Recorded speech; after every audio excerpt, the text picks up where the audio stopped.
Remue ménage. Remue ménage.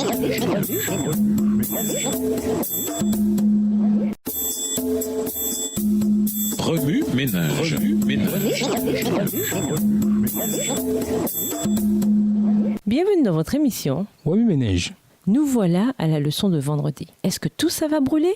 Nous vous invitons à lire de Pierre les chapitres 1 à 3. Pour conclure, mon pasteur m'a aidé une fois à déménager ailleurs au pays. Tout en vidant une armoire de rangement, j'ai remarqué combien il y avait là de trucs et d'affaires. Tout ça va brûler, m'a-t-il dit en écho à 2 Pierre 3, verset 10. En ce jour-là, le ciel disparaîtra avec un fracas effrayant. Les corps célestes seront détruits par le feu. La terre, avec tout ce qu'elle contient, cessera d'exister ou sera consumée, comme le rendent certaines versions bibliques. Peu importe combien nous chérissons nos biens, tout ce que nous pouvons apporter au ciel, ce sont les âmes que nous avons amenées au Christ. L'or, l'argent, les maisons, les terrains, les objets d'art, même une précieuse collection disparaîtront au retour du Christ. Les rachetés habiteront sur une nouvelle terre, une terre totalement récréée et restaurée. C'est pourquoi nous devons entretenir notre relation avec Dieu. Pierre avertit l'Église et nous du danger de suivre de faux enseignants.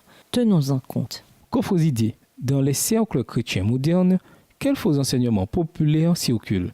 Pourquoi les gens veulent-ils les croire? Quels sont vos biens précieux? Êtes-vous capable de vous en défaire, sachant que des trésors célestes vous attendent? Que pourriez-vous donner à quelqu'un dans le besoin ou encore que pourriez-vous vendre pour soutenir financièrement l'évangélisation? Dans la lettre 43, Ellen G. White a écrit « Le premier chapitre de la seconde épître de Pierre est riche d'enseignements et résonne comme un cri de victoire. La façon dont la vérité y est présentée s'impose à l'esprit de manière impressionnante. Recommandons plus abondamment l'étude de ces paroles et la mise en pratique de ces préceptes. Comment découvre-t-on ce cri de victoire dans 2 Pierre 1? Dressez la liste de certains préceptes clés de ce passage. Dans 2 Pierre 1, les versets 5 à 8, nous avons une liste de vertus à ajouter à notre caractère.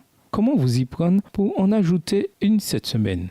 Pour ce faire, élaborez un plan systématique en vous inspirant du modèle du penseur américain Ben Franklin. Éthique et vertu, la méthode de Benjamin Franklin à voir sur Internet. Faites un dessin représentant le retour de Jésus comme un voleur, tel que le décrit Pierre.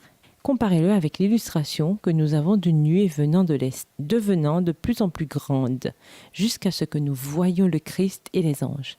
Discutez de la façon dont les deux idées se complémentent. Au revoir. Et à demain si Dieu veut. Remue ménage. Remue ménage.